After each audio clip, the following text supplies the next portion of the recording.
সকল প্রবাসীরা গ্রহণ মিলান বাংলা প্রেস ক্লাব ইতালির আয়োজনে ঈদ পুনর্মিলনী অনুষ্ঠিত হয়েছে। ইতালির মিলানস্থ সোনারগাঁও রেস্টুরেন্টে অনুষ্ঠানে সভাপতির বক্তব্য রাখেন মিলান বাংলা প্রেস ক্লাব ইতালির প্রতিষ্ঠাতা সভাপতি সংবাদ শ্রমিক রিয়াজুল ইসলাম কাউসার। মিলান বাংলা প্রেস ক্লাব ইতালির পক্ষ থেকে সবাইকে ঈদের আবারও শুভেচ্ছা জানাচ্ছি আমরা ঈদ পুনর্মিলনী অনুষ্ঠানে। এবং পাশাপাশি প্রবাসীদের যে কার্ড প্রদান করা হচ্ছে, এই কার্ডটি সকল প্রবাসীদেরকে আমরা উৎসাহিত করব যে অবশ্যই গ্রহণ করবেন, যাতে করে আমাদের একটা আইডেন্টিটি থাকে এবং আমরা এই প্রবাসী কার্ডের মাধ্যমে যেন আমরা একজন রেমিটেন্স যোদ্ধা হিসেবে দেশের কাছে গর্ব করতে পারি। সেজন্য আসলে প্রবাসী কার্ডটা আমরা সবাই গ্রহণ করব। পাশাপাশি ড্রাইভিং লাইসেন্স ইটালি থেকে বাংলাদেশি ড্রাইভিং লাইসেন্সটা কনভার্ট করার জন্য আমরা শক্ত কূটনৈতিক তৎপরতা কামনা করছি। অনুষ্ঠান পরিচালনা করেন সাধারণ সম্পাদক সাংবাদিক আব্দুল বাছিদ দলাই। আমাদের মূল উদ্দেশ্যটা হচ্ছে প্রবাসীদের স্বার্থ রক্ষায় কাজ করা। Milan Bangla press club Italy সবসময় প্রবাসীদেরকে নিয়ে কাজ করে, কমিউনিটি ভিত্তিক।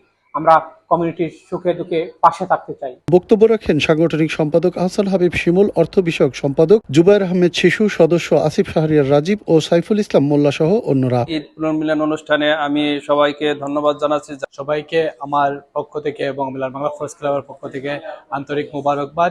আমরা এখানে প্রবাসীদের বিভিন্ন সমস্যা নিয়ে আলোচনা করতেছি। মিলান বাংলা প্রেস ক্লাব ইতালির পক্ষ থেকে বাংলাদেশের ড্রাইভিং লাইসেন্স পরিবর্তন করে ইতালিয়ান লাইসেন্স প্রদানের জন্য বাংলাদেশ দূতাবাস রোম ও কনসুলেট জেনারেল মিলানের প্রতি শক্ত কূটনৈতিক তৎপরতার মাধ্যমে ইতালিয়ান অথরিটির সাথে সমন্বয় করার জোর অনুরোধ জানানো হয়। এছাড়া প্রবাসী রেমিটেন্স যোদ্ধাদের লাশ বিনা শর্তে সরকারি খরচে দেশে প্রেরণ প্রণোদনা নয়, বরং প্রবাসীদের পেনশন প্রদান, মাননীয় প্রধানমন্ত্রীর প্রবাসী কার্ড গ্রহণের জন্য বিশ্বের বিভিন্ন দেশে ছড়িয়ে ছিটিয়ে থাকা প্রায় 1.5 কোটি প্রবাসীদের প্রতি আহ্বান জানানো হয় এবং বাংলাদেশে আগারগাঁওয়ে আটকে থাকা বাংলাদেশি প্রবাসীদের পাসপোর্ট সকল প্রকার ত্রুটি মানবিক দৃষ্টিকোণ থেকে বিবেচনা করে দূতাবাস ও কনসুলেটের মাধ্যমে অতি দ্রুত প্রদানের জন্য জোর দাবি জানানো হয় সংশ্লিষ্ট দপ্তরের প্রতি। ঈদ পুনর্মিলনী অনুষ্ঠান শুরু হয় পবিত্র কোরআন থেকে তেলাওয়াতের মাধ্যমে। দীর্ঘদিন ধরেই Milan Bangla press club Italy প্রবাসীদের অধিকার নিশ্চিতে কাজ করে যাচ্ছে নিরবিচ্ছিন্নভাবে। শেষে নৈশভোজের মাধ্যমে শেষ হয়